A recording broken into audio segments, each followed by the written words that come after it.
Assalamualaikum warahmatullahi wabarakatuh. Salam sehat untuk kita semua. Semoga kita semua selalu mendapat perlindungan Allah Subhanahu wa Ta'ala ya. Diberikan nikmat sehatul afiat serta dimudahkan segala urusannya. Amin ya Rabbal Alamin. Nah, kesempatan kali ini Mimin akan membagikan satu cerita misteri. Seperti apa ceritanya? Mari kita mulai.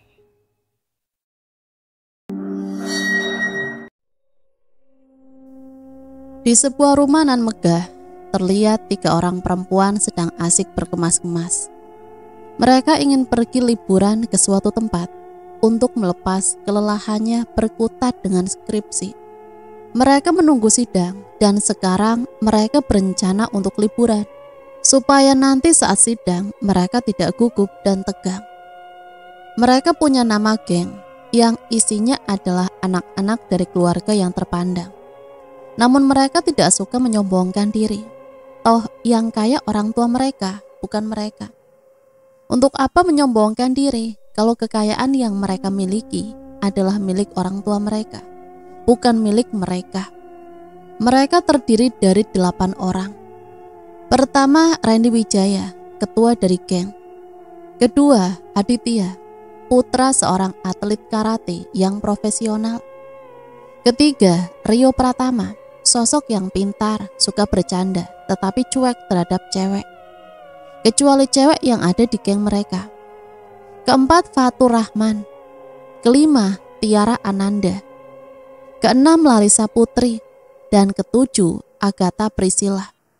Cewek anggun, kulit putih dan rambut panjangnya yang membuat dirinya terlihat cantik. Dia seorang yang istimewa, sebut saja seorang indigo. Dan yang terakhir ke-8, Andina Febriana, cewek pintar yang memakai kacamata dengan tinggi badan yang sejajar dengan Tiara. Sudut pandang Tiara. Aku berjalan menghampiri 2 orang sahabatku dan mereka terlihat sedang berkemas untuk acara liburan kami. Dina, Agatha, kita keluar, mereka udah nungguin.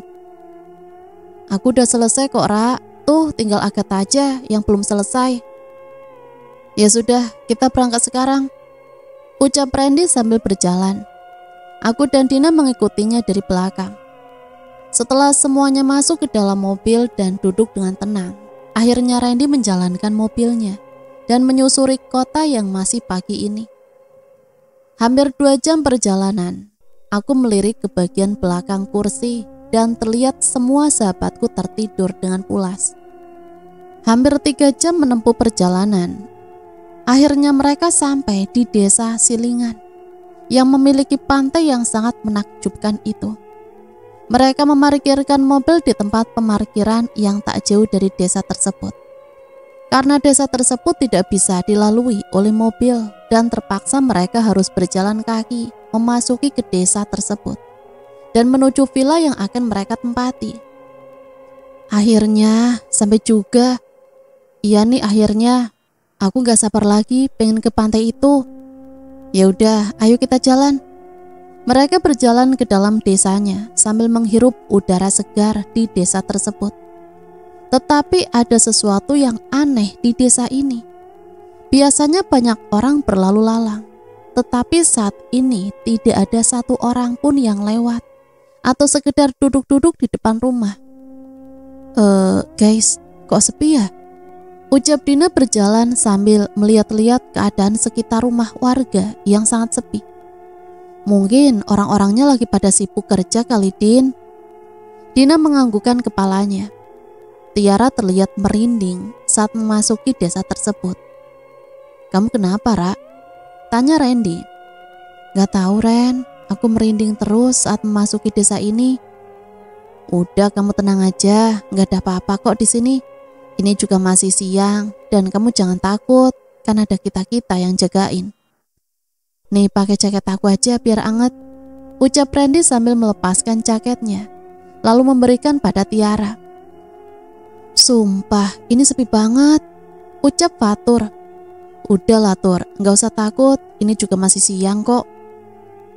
Aku gak takut, Dit, cuma aku heran aja. kok nggak ada satupun warga yang berkeliaran di desa ini ya? Positive thinking aja lah, Tur. Oke lah. Lalu mereka semua terus melanjutkan perjalanan untuk sampai ke villa. Dit, masih jauh nggak? Aku udah nggak kuat, ucap Larissa yang terlihat ngos-ngosan. Bentar lagi sayang, kamu capek ya? Iya nih, kaki aku pegel. Ya udah kita istirahat dulu ya, tuh di kursi itu. Mereka pun mengikuti perintah Adit dan duduk di bebatuan. Saat mereka istirahat di bebatuan, mereka melihat rumah tua yang kotor seperti bertahun-tahun tidak ditempati, terletak di seberang mereka duduk. Randy berjalan menghampiri rumah tua tersebut. Ren, kamu mau kemana? Bentar. Rio, kamu samperin Randy Ki, takut kenapa-napa dia. Ren, ngapain kamu? Enggak kok, aku cuma ngerasa aneh aja dengan rumah tua itu. Udahlah, itu cuma rumah tua, ayo kita balik ke yang lain dan ngelanjutin perjalanannya. Entah kenapa ada energi yang menarik Randy untuk mendekat ke rumah tua itu. Lalu dia pergi meninggalkan rumah tua itu. Dan saat beberapa langkah, kakinya menginjak sebuah kalung liontin yang tergeletak di halaman rumah tersebut. Lalu Randy memungutnya dan mengamati kalung tersebut. Ren, buruan, kita lanjutin perjalanan, nanti keburu sore. Randy terkejut dan refleks memasukkan kalung tersebut ke kantong celananya dan pergi menyusul teman-temannya. Terlihat sosok perempuan, rambut panjang, berbaju putih, berada di teras rumah tua itu, sambil menatap mereka dengan tatapan sedih. Untuk apa kalian kesini?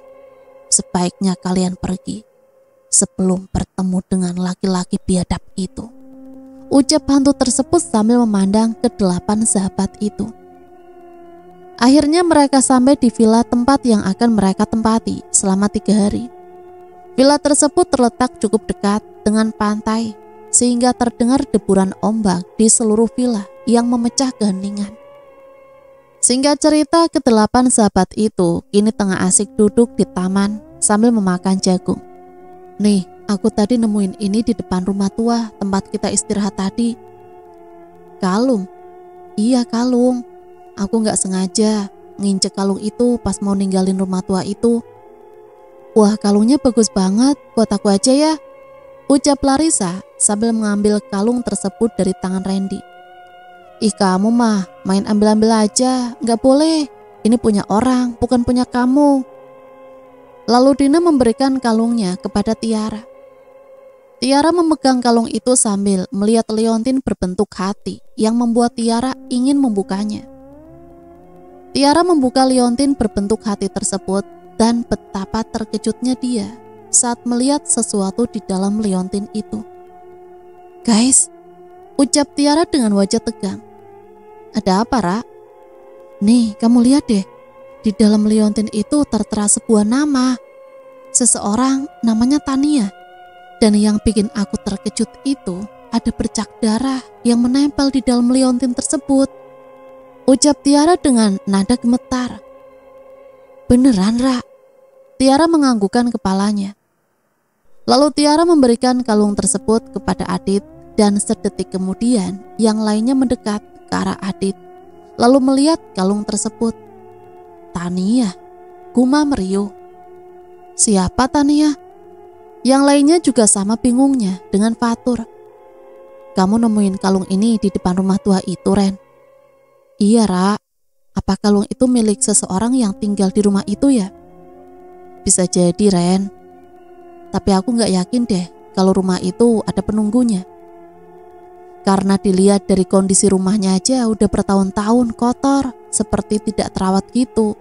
Dan mana mungkin di rumah tua yang kotor itu ada orang yang menempati.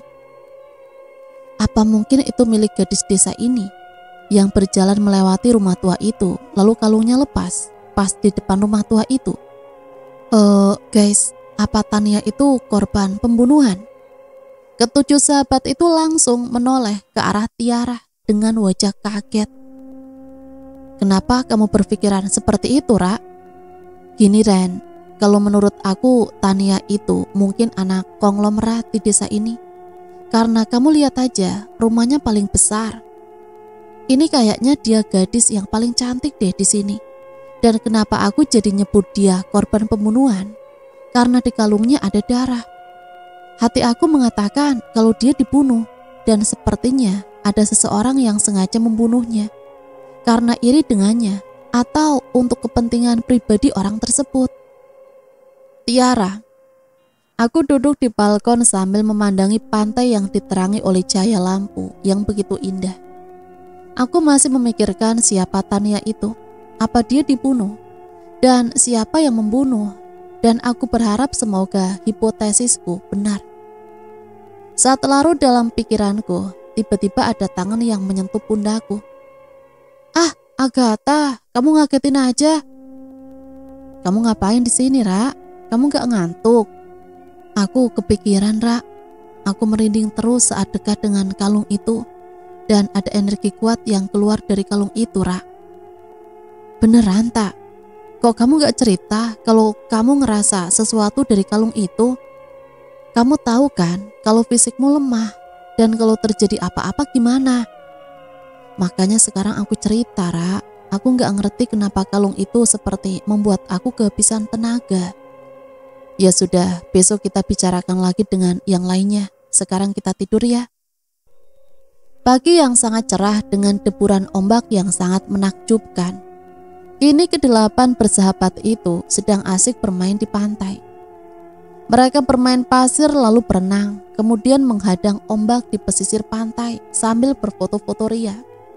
Mereka asik dengan kegiatan mereka masing-masing, dan tanpa mereka sadari, ada dua orang laki-laki yang mengintai mereka dari kejauhan. "Bos, mereka sekarang berada di pantai," ucap salah satu laki-laki yang mengintai kedelapan sahabat itu di telepon. Lalu kedua laki-laki itu pergi dari pengintaiannya. "Tak," panggil Tiara, tapi tak ada pergerakan dan balasan apapun dari Agatha. "Agatha," ucap Tiara sambil menepuk-nepuk pundak Agatha. Dan hasilnya pun sama. Randy, Adit, Larissa, Fatur, dan Rio berbarengan menoleh ke arah Tiara dan Agatha karena merasa Agatha tidak merespon Tiara. "Agatha kenapa?" "Gak tahu, Sa. Dari tadi aku panggil-panggil gak nyaut." Rio yang berada di samping kiri Agatha menepuk pundak Agatha. "Agatha," ucap Rio sambil menepuk pundak Agatha. Sebuah keajaiban saat Rio memanggil namanya dan menepuk pundaknya, dan dia tersadar. Hembusan nafas Agatha yang terdengar ngos-ngosan seperti habis dikejar orang. "Kamu kenapa, Tak?" "Nih, minum dulu, Tak, baru cerita." "Guys, tadi ada seseorang yang narik roh aku. Aku udah coba nahan, tapi gak bisa. Soalnya energi dia kuat banget. Dan alhasil roh aku dibawa ke sebuah rumah besar. Siapa yang berbuat seperti itu ke kamu, Tak?" ucap Rio panik dan kesal. "Aku nggak tahu. Sekarang kita balik ke villa aja yuk. Dina kan sendirian di sana. Firasat aku nggak enak." "Ya udah, ayo." Lalu mereka berlari menuju villa untuk menemui Dina yang sendirian di sana. "Dina!" teriak mereka saat berada di dalam villa. "Din, kamu di mana, Din?" "Kita mencari aja ya, biar cepat nemuinya." "Randy, aku dan Tiara sekarang sedang mencari Dina di taman belakang, dan sudah setengah jam kami mencari, namun tak ada Dina di sana. Saat kami pulang dari pantai, kami segera menuju kamar Dina, dan ternyata Dina tidak ada di sana, dan sekarang kami berpencar untuk mencarinya." "Ren, aku takut. Gimana kalau Dina gak ketemu?" ucap Tiara dengan wajah cemas dan takut. "Kamu tenang aja ya, kita pasti nemuin Dina." "Kalau terjadi apa-apa sama Dina gimana, Ren?" "Udah, Ra, kamu jangan nangis. Kita semua akan nyari Dina. Kamu sabar ya. Dina pasti baik-baik aja kok." "Guys, gimana nih? Kita gak nemuin Dina di villa ini." "Iya, kita harus mencari kemana lagi? Ini udah sore, bentar lagi malam." Firasat aku nggak enak nih," ucap Agatha. Mereka semua menoleh ke arah Agatha yang sedang menunduk ketakutan. "Kamu ngerasain apa, Tak?" "Firasat aku mengatakan kalau Dina diculik oleh seseorang." "Apa?" teriak mereka bersamaan. "Siapa yang nyulik, Tak?" "Aku nggak tahu, Dit. Tiba-tiba penglihatan aku tidak bisa menerawang keberadaan Dina saat ini." "Kok bisa penglihatan kamu terganggu, Tak?" tanya Larissa bingung. "Aku juga nggak tahu, Sa. Aku udah coba beberapa kali buat nyari tahu keberadaan Dina, tapi yang aku lihat hanya kabut yang bertebaran di desa ini." "Apa? Kabut?" "Iya, Ren, banyak banget kabut yang menyelimuti desa ini." "Kok kita nggak ngelihat ada kabut di desa ini?" tanya Randy. "Kalian nggak akan bisa lihat, Ren. Hanya bisa dilihat oleh orang yang punya kelebihan kayak aku. Kabut itu semacam tameng gaib di desa ini." "Terus gimana dong nasibnya Dina? Kita harus nyari kemana lagi?" "Sebenarnya ada tempat yang aku curigai." "Tempat apa?" "Rumah tua itu." Tiara langsung menoleh ke arah Agatha sambil mengerucutkan kening karena ucapan Agatha persis dengan apa yang sedang dicurigainya. Sesampainya di rumah tua itu, "Guys, kalian jangan berpencar. Dan yang cowok tolong berada di samping yang cewek. Kalau perlu gendeng aja tangannya biar aman," ucap Fatur menginstruksi mereka karena dia sekarang berada di depan mereka dan tepatnya berada dekat dengan pintu rumah tua itu. Adit dan Larissa sudah berpegangan tangan dan bukan hal yang mencanggungkan karena mereka memang berpacaran. Lain halnya dengan Randy, Tiara, Rio, dan Agatha. Mereka canggung untuk menggendeng tangan satu sama lain. Tiba-tiba Randy memegang tangan Tiara dan membuat Tiara terkejut setengah mati. Saat Tiara ingin melepas tangannya dari genggaman Randy malah bilang, "Biarkan saja, jangan dilepas." Dan ucapan itu berhasil membuat Tiara malu sambil menundukkan kepala. Begitu juga dengan Agatha dan Rio. Rio memberanikan diri untuk menggenggam tangan Agatha, tapi Agatha berhasil menepisnya. Namun sedetik kemudian Rio menggenggam tangan Agatha lagi sambil berkata, "Kita nggak boleh kalah sama Randy dan Tiara, jadi biar aku genggam tangan kamu." Ucapan itu berhasil membuat Agatha tersenyum. "Guys, kotor banget rumah ini. Sepertinya sudah bertahun-tahun tidak dihuni," ucap Larissa yang memecah keheningan. Dina, ucap Fatur sambil mengarahkan senter ke depan. "Din, kamu di mana, Din? Kita nyariin kamu nih." Saat mereka menyusuri rumah itu, tiba-tiba ada suara orang menangis yang suaranya berasal dari dalam kamar di depan mereka. "Siapa di sana?"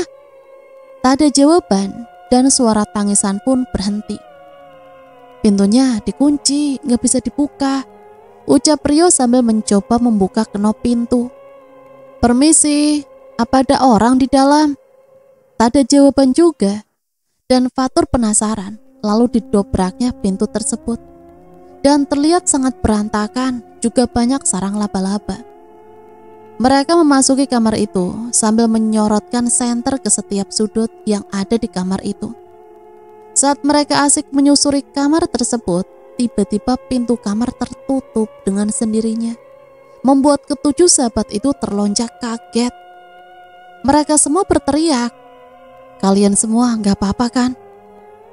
Akhirnya mereka berempat, Fatur, Randy, Rio, dan Adit, mengambil ancang-ancang untuk mendobrak pintu tersebut.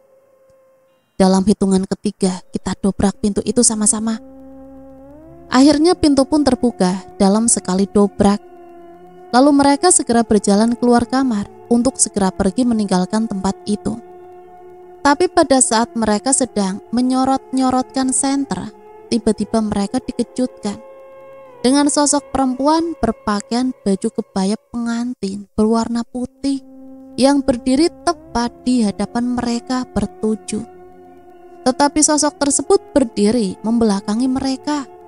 Sontak membuat mereka semua berteriak dan berlari ke arah belakang rumah tua itu. "Kalian gak apa-apa kan?" Iya gak apa-apa." "Tak, kamu gak apa-apa?" Iya, aku gak apa-apa." Aku yakin di sini pasti ada pintu untuk keluar, ucapnya sambil berjalan mencari pintu menggunakan senter. Beberapa menit menelusuri dapur rumah tua itu, akhirnya dia menemukan pintu untuk keluar. Guys, aku nemuin pintu, pintunya ada di sana. Tunjuk Rio ke belakang pada posisi dia berdiri saat ini. Ayo semuanya, kita ikuti Rio.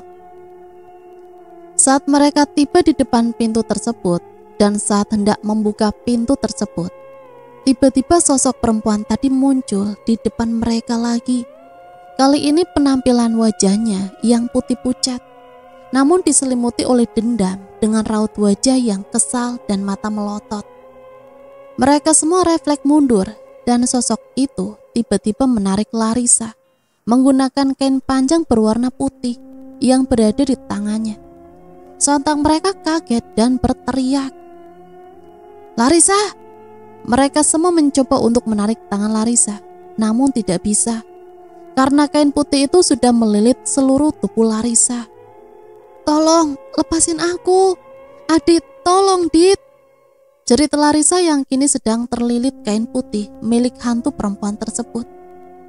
"Kurang ajar, lepasin cewek aku. Kalau kamu gak lepasin cewek aku akan bakar rumah ini," ucap Adit. Mungkin Adit sudah tidak waras karena telah mengancam hantu. Tapi hanya itu saat ini yang ada di pikirannya. Pikirannya sudah tidak bisa berpikir dengan jernih lagi karena saat ini kekasihnya sedang dalam bahaya.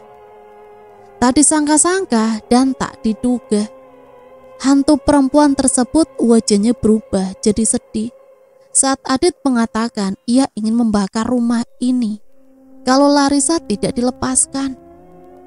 Akhirnya hantu tersebut melepaskan kain yang melilit tubuh Larissa dan tubuh Larissa hampir terhantam lantai. Kalau saja Adit tidak segera berlari untuk menahannya, dan hantu tersebut menghilang dengan wajah sedihnya. "Adit, aku takut, Dit." "Udah ya, kamu jangan takut, sekarang kita pulang." Sekarang mereka pulang dan pencarian akan dilanjutkan besok. Melihat kondisi Larissa dan Agatha yang tidak memungkinkan, akhirnya mereka mengurungkan niat untuk melanjutkan pencarian. Dan sekarang hari juga sudah malam, jadi mereka semua kembali ke villa.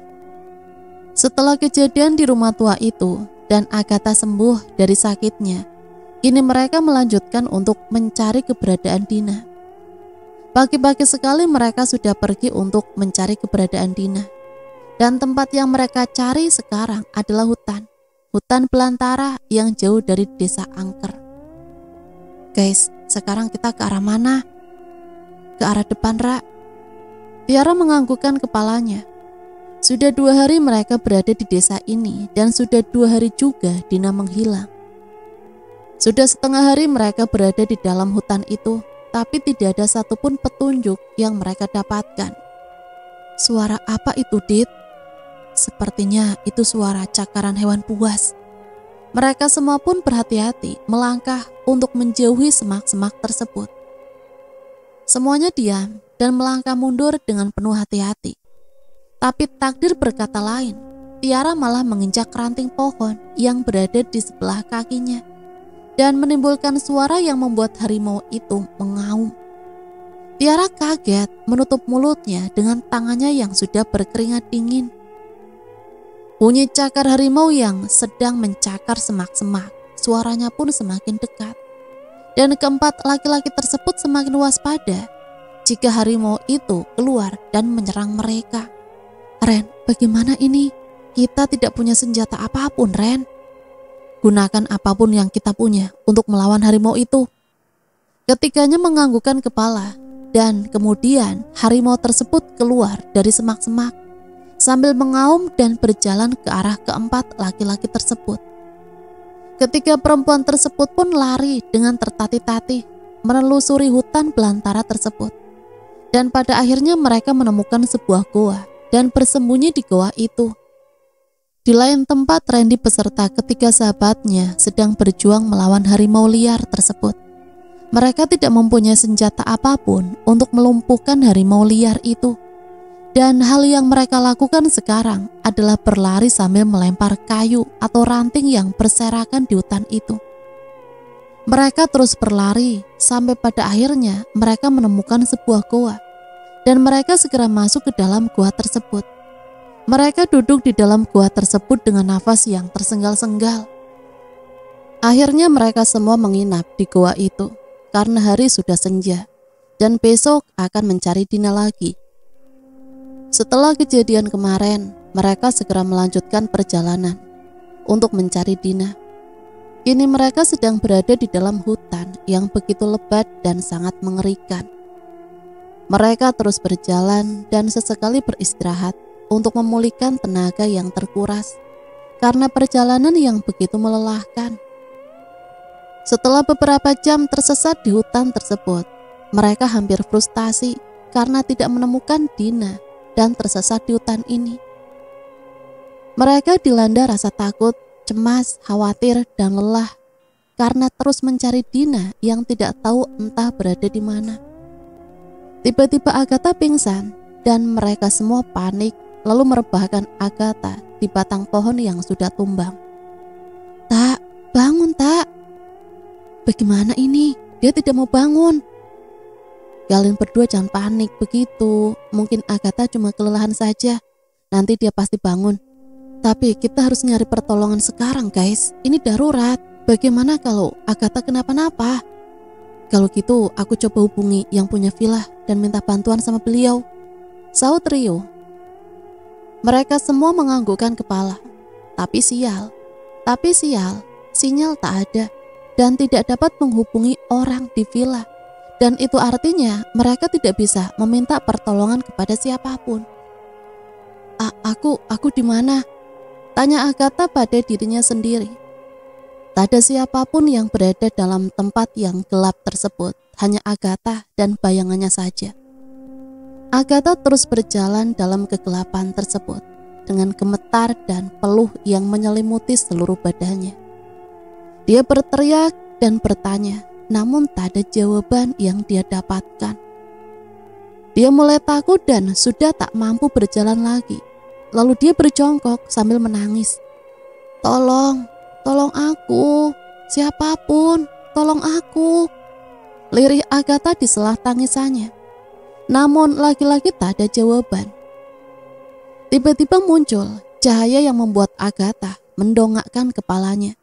Dan terlihat seorang perempuan berbaju pengantin berwarna putih berjalan mendekatinya. Lalu perempuan tersebut berhenti tak jauh dari Agatha. Agatha semakin gemetar dan meremas ujung bajunya. Siapa kamu?" tanya Agatha dengan tergagap. Namun perempuan itu tak menjawab pertanyaan Agatha. Siapa kamu? Mau apa?" "Kenapa kau tahu aku ada di sini?" tanya perempuan itu. "Karena aku bisa merasakannya," sahut Agatha sekenanya. Perempuan tersebut seketika diam sambil menatap Agatha dengan raut wajah yang sedih. Aku ada di mana?" "Kau ada di rumahku." "Rumahmu?" "Iya, rumahku yang semula bercahaya berubah menjadi kegelapan," lirih perempuan tersebut. "Apa yang sebenarnya terjadi?" "Nanti kau akan tahu yang sebenarnya."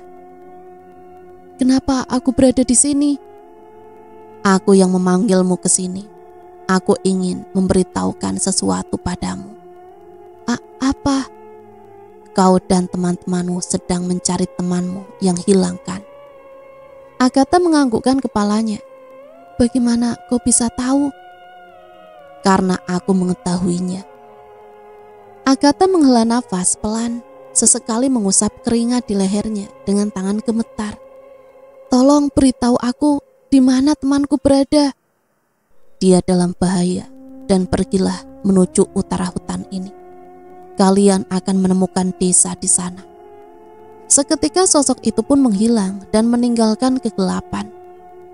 "Hai, jangan pergi, aku belum selesai bicara." "Tunggu!" teriak Agatha dengan nafas ngos-ngosan dan berkeringat dingin. Dan itu membuat keenam sahabat itu panik dan segera menghampiri Agatha yang sudah sadar dari pingsannya. "Syukurlah kamu sadar. Ada apa, Tak?" Aku kenapa?" "Kamu pingsan, Tak. Kamu pingsan hampir 2 jam lebih." "Selama itu?" tanya Agatha kaget. Mereka semua menganggukkan kepala. "Apa yang terjadi, Tak? Kamu ketakutan gitu?" Guys, Dina dalam bahaya." Semua yang ada di sana terkejut mendengar perkataan Agatha. "Apa kamu bilang, Tak? Dina dalam bahaya?"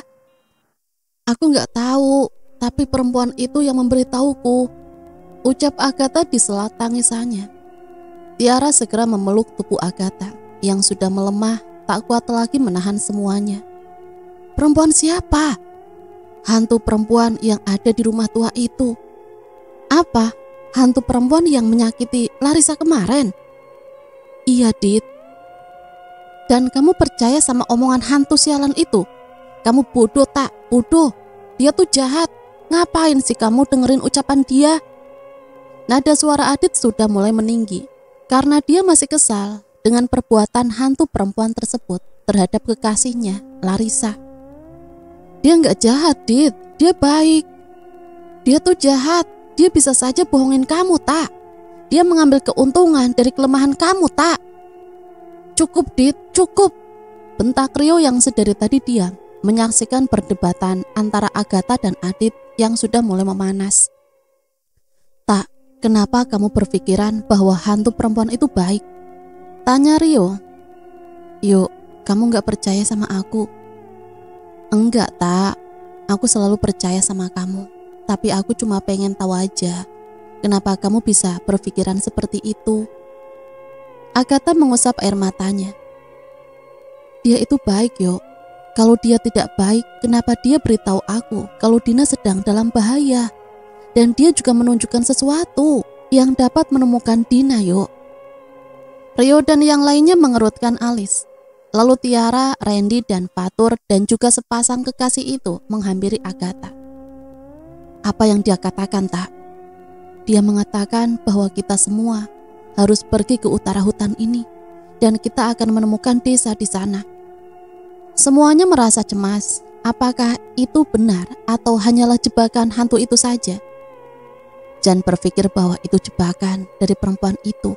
Aku punya firasat bahwa itu bukan jebakan, ucap Agatha tiba-tiba. Semuanya kaget mendengarkan penuturan Agatha yang sama dengan pemikiran mereka semua. "Apalagi yang dia katakan, Tak?" "Tidak ada, Yo, hanya itu aja." "Oke, baiklah. Kalau gitu, kita besok akan pergi ke utara hutan ini. Dan sekarang kita istirahat saja, karena malam sebentar lagi tiba," ucap Randy sebagai ketua dari mereka semua. Sudah 2 hari mereka tersesat di hutan ini. Dan itu berarti sudah 4 hari Dina menghilang dan mereka makan dengan persediaan seadanya yang mereka bawa dari rangsel mereka. Mereka juga makan buah-buahan yang ada di hutan ini dan minum air di sungai. Mereka tak peduli dengan kesehatan mereka. Yang mereka pedulikan adalah keselamatan Dina yang sampai sekarang tidak diketahui keadaannya. Perjalanan pun semakin ke sana semakin curam. Mereka harus melewati lumpur dan menaiki tanjakan yang sangat licin. Sesekali mereka terpeleset akibat tanah yang licin dan itu tidak membuat mereka putus asa. Mereka terus berjalan hingga pada akhirnya mereka menemukan tulisan yang ditulis di kayu yang menempel di pohon bertuliskan Desa Mamena. Mereka semua merasa lega karena tujuan yang mereka cari sudah ditemukan. Lalu tanpa pikir panjang mereka segera memasuki desa tersebut. Banyak orang yang lalu lalang di desa ini, namun satu yang mereka bingungkan. Orang-orang di sini kelihatan takut melihat kedatangan ketujuh sahabat itu. Mereka semua berlarian dan mengunci rumah mereka. Keadaan desa pun sunyi seperti desa sebelumnya yang mereka kunjungi. "Guys, kenapa mereka semua takut saat melihat kedatangan kita ya?" ucap Tiara memecah keheningan. "Aku juga nggak tahu, Ra. Heran deh aku," saut Larissa. "Sekarang kita harus bagaimana, Ren?" tanya Fatur.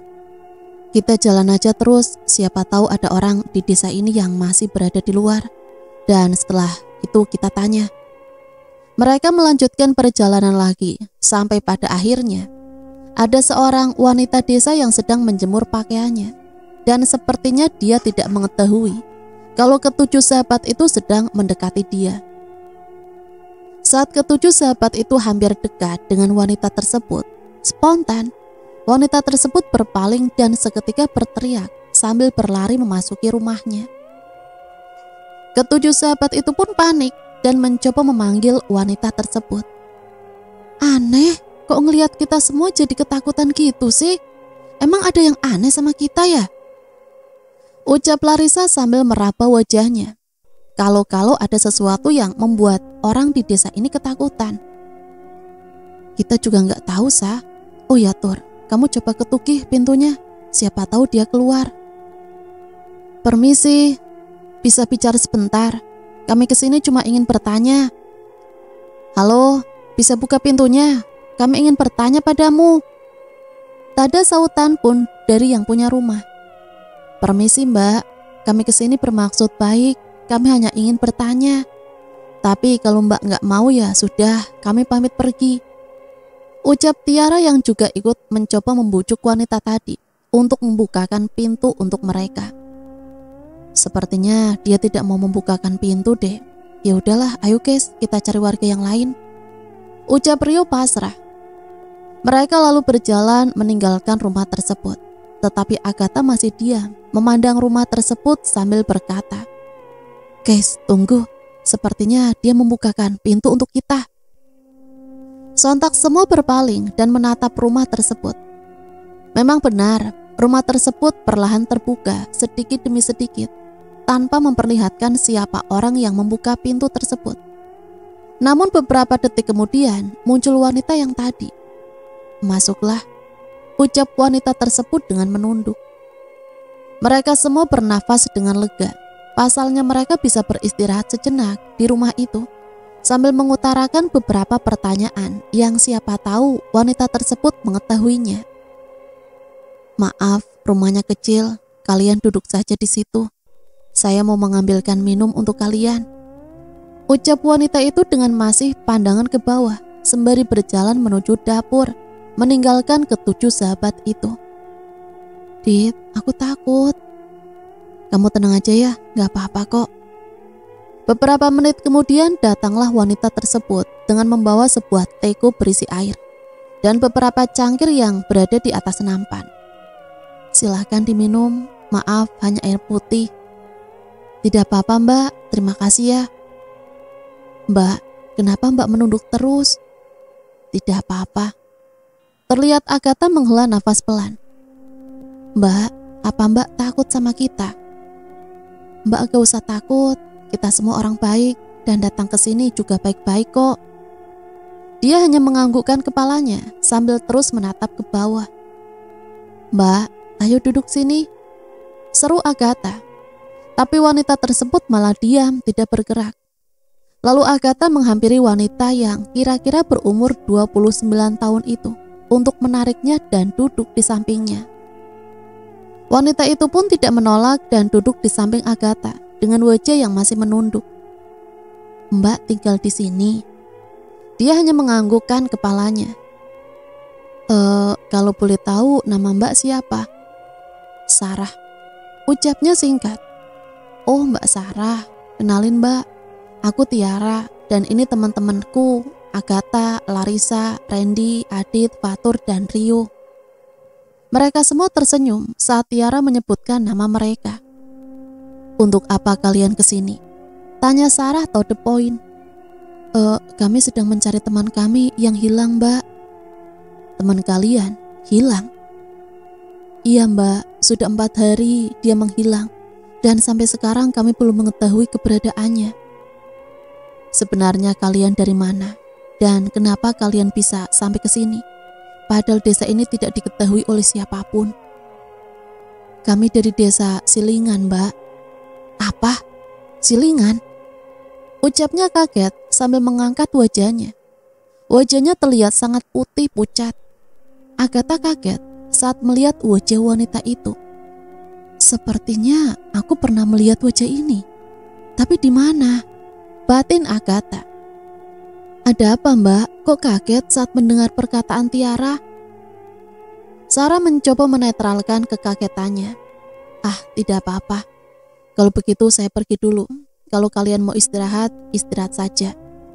Mbak, tunggu Mbak. Mbak mau kemana? Namun Sarah melajukan jalannya dan pergi keluar rumah. Guys, menurut aku ada yang aneh sama Mbak itu. Iya, aku juga sependapat sama kamu, Dit. Iya, aku juga. Dan kalian lihat kan betapa kagetnya dia saat kita nyebut desa Silingan. Ya, aku tahu kalau desa itu angker, seperti yang dikatakan Agatha, bahwa desa itu tak terlihat karena tertutup kabut gaib. Tapi sepertinya ada yang disembunyikan oleh Mbak itu deh. Menurut kalian gimana? Menurut aku sih emang bener kata kamu, Ra. Aku makin penasaran apa yang disembunyikan dari Mbak itu. Ya sudah, kita simpan dulu saja penasaran kita. Dan kita tanyakan nanti saat Mbak Sarah pulang. Suara lantai tua yang bila diinjak akan menimbulkan suara telah membangunkan seorang perempuan yang sedang duduk lemas di lantai. Dengan ruangan yang sangat kotor dan tidak tertata rapi. Suara langkah kaki tersebut semakin dekat dengannya. Peluhnya pun sudah membasahi seluruh tubuhnya. Dan dengan tangan gemetar, ia mencoba melepas ikatan yang mengikat tangannya. Ia ingin sekali pergi dari sini sebelum orang-orang itu datang. Namun apa daya, ia tak bisa melepaskan ikatan itu dan berteriak pun tidak bisa. Karena mulutnya sudah ditutup menggunakan kain. Ia hanya bisa menjerit dan menangis sambil menunggu pertolongan. Dia selalu berharap teman-temannya tahu kalau dia diculik dan datang menolongnya. Akhirnya suara langkah kaki itu pun berhenti di depan pintu ruangan dan terdengar suara pintu ruangan terbuka. Terlihat seorang laki-laki berumur sekitar 40 tahun. Berjalan mendekati perempuan tersebut.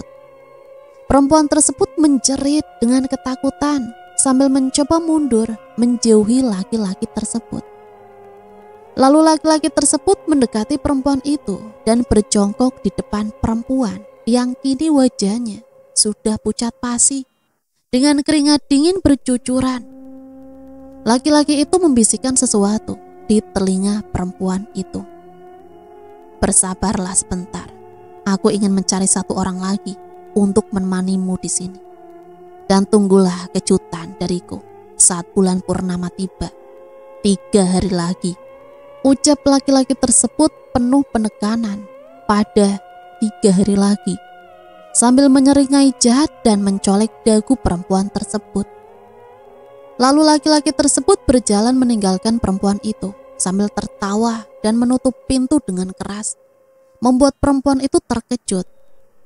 Perempuan tersebut semakin ketakutan dan semakin gelisah saat laki-laki tersebut mengatakan perkataannya tadi. Ia hanya bisa berharap semoga teman-temannya segera menolongnya. Ketujuh sahabat itu kini sedang beristirahat di rumah Sarah sambil menunggu kepulangan Sarah yang entah pergi kemana. Lalu Tiara bangun dari tidurnya dan melihat Sarah pulang sambil membawa kayu dan berjalan ke dapur untuk meletakkan kayu dari hasil pencariannya di hutan. Lalu Tiara mengikuti Sarah ke dapur. "Mbak," panggil Tiara dari belakang. Sarah kaget, namun dia tak menjawab panggilan dari Tiara. Lalu dia kembali merapikan kayu yang ia cari tadi. "Mbak, boleh kita bicara sebentar di ruang tamu?" Dia menganggukkan kepalanya sambil berjalan mendahului Tiara. Tiara hanya mengekori Sarah dari belakang. Saat mereka tiba di ruang tamu, mereka kaget karena yang lainnya sudah bangun dari istirahat dan duduk di kursi sambil ngobrol-ngobrol. "Mbak, duduk sini." Dia mengangguk lalu duduk di samping Tiara. Yang lainnya bingung sambil menatap Tiara penuh tanya. "Mbak, apa ada yang Mbak sembunyikan dari kami semua?" Dia menggelengkan kepala. "Tidak." "Mbak, ayolah, jujur saja. Kami sangat yakin bahwa ada yang disembunyikan oleh Mbak." Tidak ada. Kalau tidak ada, kenapa Mbak terkejut saat mendengar desa Silingan? Sarah hanya diam dengan keringat bercucuran. Mbak, kami mohon, tolong beritahu kami, Mbak. Entah kenapa aku tidak bisa mencari tahu tentang desa ini dan tentang keberadaan Dina dan juga tentang hantu perempuan itu, ucap Agatha dengan raut wajah sedih. Sarah terkejut mendengar perkataan Agatha. Hantu perempuan? Ya, hantu perempuan berpakaian pengantin yang selalu menghantuiku dan yang menyuruh kami pergi ke sini. Entah apa yang dia maksud, aku juga tidak mengerti. Mbak Tania, gumamnya. Sontak membuat ketujuh sahabat itu menyatukan kedua alisnya sambil menatap Sarah dengan bingung dan penuh tanda tanya. Sarah tersadar dari gumamannya dan menatap semua orang yang sedang menatapnya bingung. Tania, siapa dia, Mbak? Tanya Rio dan Fatur bersamaan. Sarah terlihat gelagapan. Bukan siapa-siapa. Sepertinya aku pernah mendengar nama itu. Iya kan, guys? Ucap Tiara sambil berpikir. Iya, aku pernah dengar juga nama itu, tapi di mana ya? Tiba-tiba Randy teringat sesuatu dan segera pergi ke kamar untuk mencari tasnya. Guys, ucap Randy yang baru sampai di ruang tamu sambil menunjukkan kalung yang membuat semuanya terbelalak. Iya, aku pernah buka liontin dari kalung itu dan di sana ada tulisan Tiara. Dan itu membuat Sarah semakin gelisah dan terbelalak saat melihat kalung yang dipegang oleh Randy. Lalu dia menghampiri Randy dan mengambil kalung itu. Randy bingung dengan perbuatan Sarah yang langsung mengambil kalung itu dari tangannya. Dari mana kalian menemukan kalung ini? Di desa Silingan, tepatnya di depan rumah tua. Seketika tangis Sarah pun pecah sambil menggenggam erat kalung tersebut. Dan itu membuat ketujuh sahabat itu panik dan mencoba menenangkan Sarah. Mbak, ada apa? Tanya Agatha panik sambil mengelus pundaknya. Dia terus menangis sambil menggenggam erat kalung tersebut. Lalu dia mengusap air matanya. Apa kalian ingin mengetahui yang sebenarnya? Semuanya mengangguk. Flashback. Seorang gadis sedang asik menatap dirinya di cermin dengan balutan busana kebaya berwarna putih yang membuat dirinya terlihat sangat cantik. Ia terus bercermin sampai terdengar bunyi jendela kamarnya terbuka dan ia menoleh ke arah jendela tersebut dan betapa terkejutnya ia karena terlihat sosok laki-laki yang menggunakan topeng loncat dari jendela kamarnya dan berjalan menghampirinya. Belum sempat gadis tersebut berteriak, laki-laki bertopeng itu sudah membekap mulutnya menggunakan kain dan membuat gadis tersebut pingsan. Tanpa aba-aba, laki-laki tersebut segera membopong gadis tersebut dan pergi ke arah jendela yang ternyata sudah ditunggu oleh temannya di bawah yang sedang memegang tangga.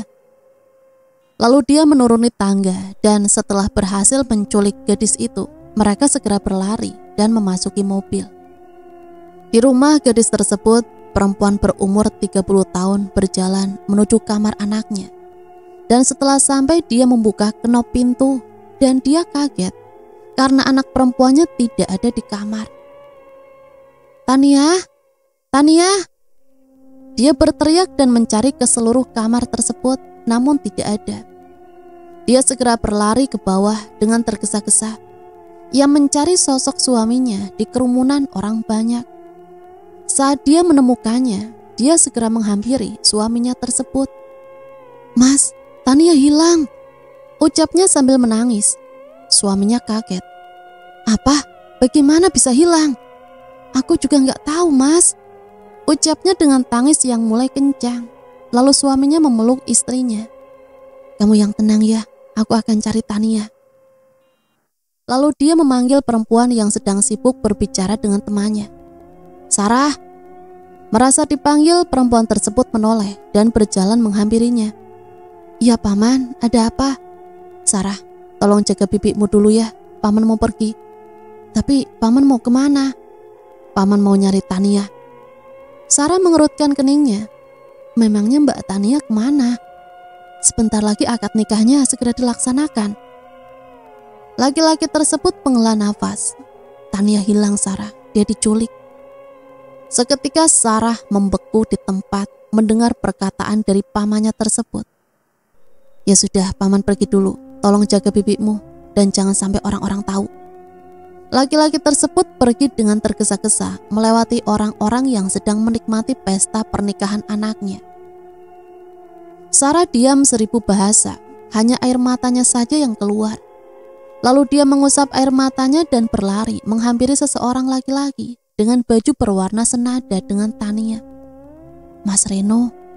Dia pun menoleh. Sarah, ucapnya kaget karena melihat wajah sang adik sepupu dari calon istrinya yang dipenuhi dengan air mata. Ada apa, Sar?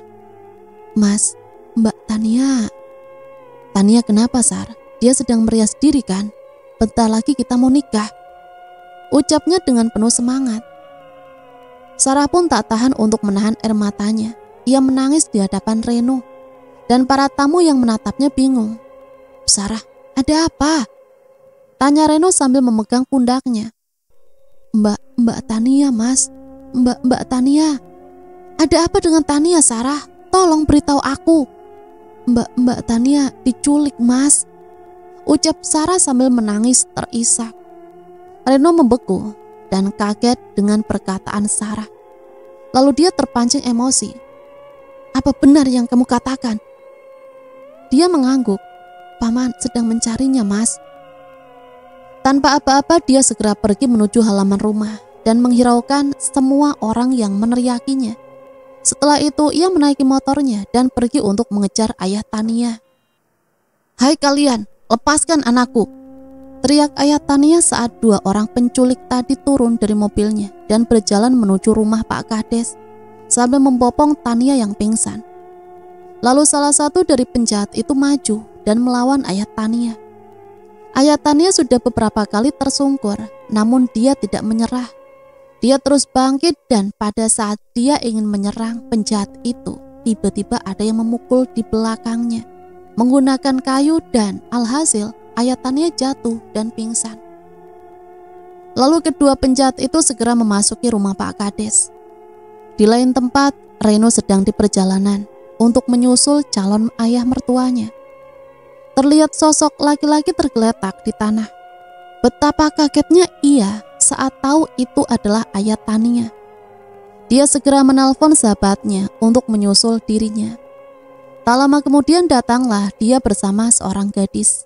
Astagfirullah, Paman kenapa, Mas? Ucap Sarah menangis. Ren, ayah Tania kenapa? Tanya Adi, sahabat Reno.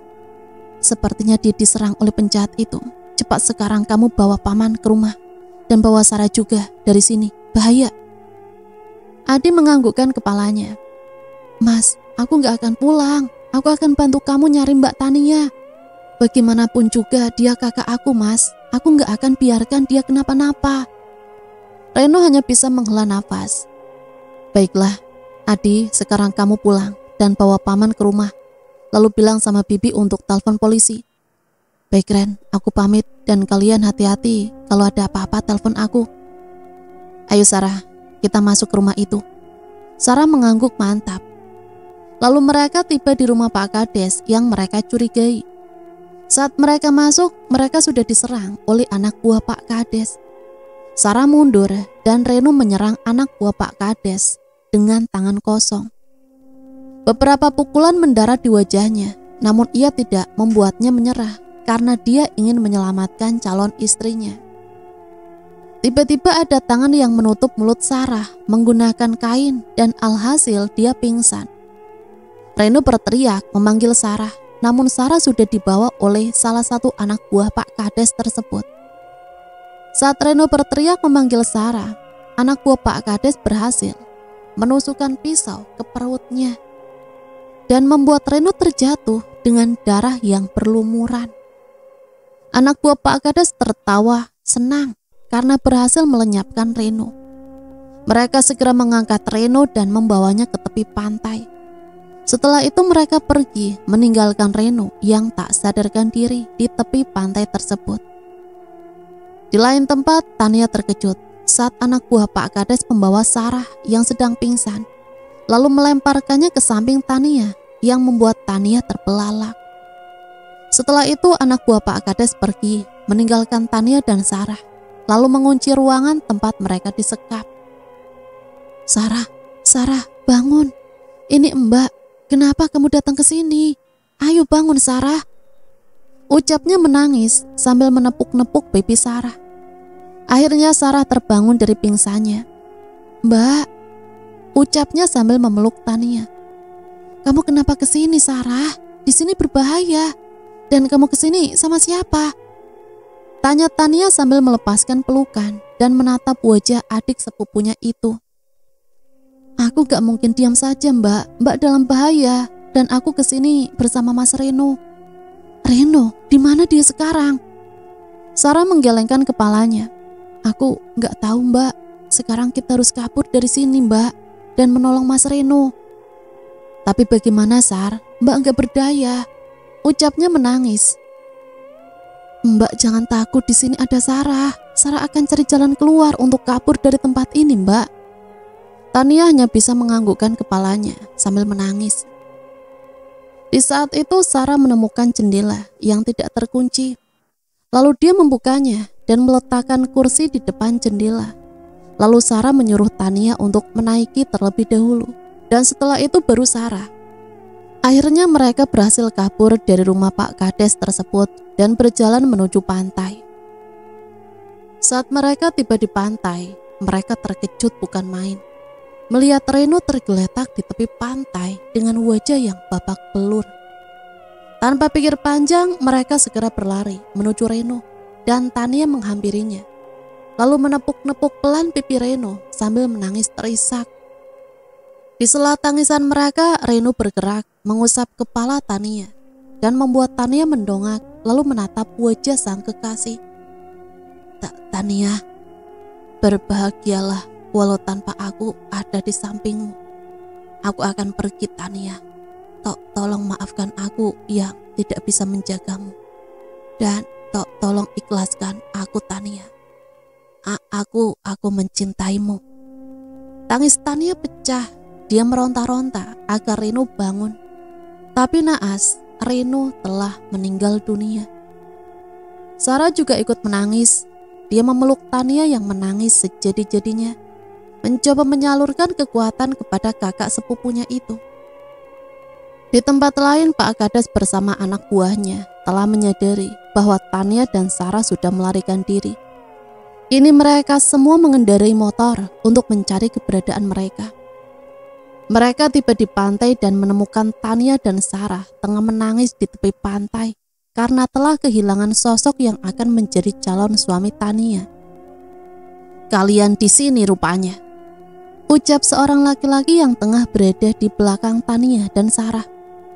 Mereka terkejut bukan main, lalu memalingkan wajah mereka dan betapa terkejutnya saat mengetahui bahwa yang tengah berada di belakang mereka adalah Pak Kades dengan anak buahnya. Mereka takut sambil berjalan mundur menjauhi Pak Kades beserta anak buahnya. Menyerahlah Tania, sekarang calon suamimu yang sangat kamu cintai itu telah mati. Jadi menikahlah denganku, akan kupastikan kamu akan bahagia hidup bersamaku. Ucap Pak Kades penuh dengan kemenangan dan senyum jahat yang sedang diperlihatkan. Dasar biadab, beraninya kau membunuh calon suamiku. Dan aku tidak akan pernah sudi menikah dengan laki-laki biadab sepertimu. Dasar bajingan. Sumpah serapa yang dilontarkan Tania yang sudah tidak bisa menahan amarahnya lagi. Kau terlihat sangat cantik di saat marah seperti itu Tania. Aku semakin menyukaimu. Ucapnya dengan seringai jahat sambil berjalan maju mendekati Tania. Namun Tania dan Sarah semakin berjalan mundur menjauhi mereka semua. Diam, jangan berkata sedikit pun atau aku akan melemparkan pisau ini ke kepalamu. Ancam Tania yang membuat Pak Kades dan anak buahnya tertawa. Oh, sekarang kamu sudah berani melawanku ya? Lihatlah apa yang akan aku lakukan. Lalu anak buah Pak Kades berlari menghampiri mereka berdua. Dan mereka berdua pun segera berlari menghindari anak buah Pak Kades. Namun takdir berkata lain. Sarah berhasil tertangkap oleh salah satu anak buah Pak Kades dan membuat Tania panik setengah mati. Tania, sekarang kamu tidak bisa melakukan apa-apa karena adik kesayanganmu ini ada di tanganku. Kalau kau berulah, akan kubunuh adik kesayanganmu ini. Ucap Pak Kades tersenyum penuh kemenangan. Tania panik dan sekarang tidak bisa melakukan apapun. Ayolah Tania, kemarilah. Kita akan menikah dan hidup bahagia selamanya. Diam, itu tidak akan terjadi. Oh, jadi kau ingin adik kesayanganmu ini mati? Tania semakin panik dan bingung harus berbuat apa. Mbak, pergilah jauh-jauh Mbak, biarkan aku di sini. Cepat, pergilah. Ucap Sarah yang lehernya dicepit menggunakan lengan kekar milik salah satu anak buah Pak Kades. Tidak Sarah, aku tidak akan membiarkan kamu di sini bersama laki-laki biadab itu. Tania menghela nafas sebentar. Dia berkata sesuatu. Baiklah, aku akan menikah denganmu, tapi lepaskan dulu adikku. Sarah terbelalak atas apa yang dikatakan oleh Tania. Lain halnya dengan Pak Kades, dia begitu senang dan bangga dengan dirinya sendiri. Apa kau sudah gila Mbak? Kau ingin menikah dengan laki-laki biadab ini? Tania tidak menjawab pertanyaan dari Sarah. Cepat lepaskan adikku.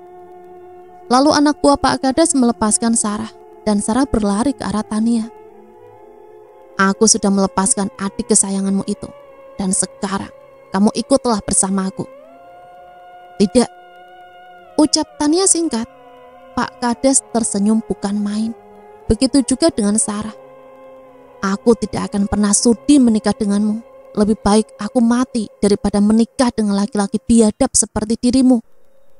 Kurang ajar kamu Tania. Hai kalian, cepat tangkap Tania dan bawa dia secara paksa. Jangan bergerak, ucap Tania yang membuat anak buah Pak Kades berhenti. Kalau kalian melangkah sedikit pun, pisau ini akan menusuk ke tubuhku. Ucap Tania yang tidak main-main. Mbak, apa yang Mbak lakukan? Jangan Mbak, kumohon Mbak. Diamlah kamu Sarah, semua akan baik-baik saja. Persetan dengan ancamanmu Tania, cepat tangkap dia. Ucap Pak Kades emosi. Seketika tubuh Tania lemas dan darah keluar dengan derasnya memenuhi seluruh bajunya yang tadinya berwarna putih menjadi merah pekat. Tania tidak main-main dengan perkataannya. Pisau yang digunakan anak buah Pak Kades untuk membunuh calon suaminya kini juga telah membunuh Tania. Sarah membeku saat melihat kakak sepupunya menusukkan sendiri pisau ke arah perutnya dan dia berteriak sambil menangis terisak. Begitu juga Pak Kades, dia terbelalak melihat kejadian tersebut. Dan bersamaan dengan terbunuhnya Tania, polisi bersama orang tua Tania sampai dan menangkap Pak Kades beserta anak buahnya, dan orang tua Tania menangis sejadi-jadinya melihat putrinya yang akan mereka kira hari ini akan menjadi hari yang penuh kebahagiaan, ternyata menjadi hari yang penuh kesedihan. Sarah menangis saat menceritakan semua masa lalu tersebut. Begitu juga dengan ketujuh sahabat itu, mereka semua menangis mendengar cerita memilukan yang dialami oleh Sarah dan hantu perempuan tersebut, Tania. Tiara mengelus pundak Sarah. Mbak, maaf telah membuat Mbak menceritakan hal buruk itu, dan maaf telah membuat Mbak menangis. Tidak apa-apa, sudah saatnya kalian mengetahui ini. Makasih Mbak sudah menceritakan masa lalu Tania. Dan sekarang, aku tahu di mana keberadaan teman kalian. Ketujuh sahabat itu kaget. Di mana Mbak? Besok akan aku antarkan kalian ke tempat teman kalian diculik. Baiklah kalau begitu, kita menginap di rumah Mbak Sarah saja. Apakah boleh Mbak Sarah? Baiklah, kalian boleh menginap di sini. Mereka semua sedikit merasa lega karena mereka sekarang tahu di mana keberadaan Dina. Dan mereka berharap bisa segera menemukan Dina. Untuk session 1 selesai ya. Ya, hantu Tania. Tragedi di hari pernikahan sepasang calon pengantin yang meninggal dunia menjelang akad. Semoga cerita ini bisa menemani hari-hari teman-teman semua ya. Sampai berjumpa kembali di session 2. Apakah mereka akan menemukan Dina? Sampai di sini Mimin pamit undur diri. Matur nuwun. Wassalamualaikum warahmatullahi wabarakatuh.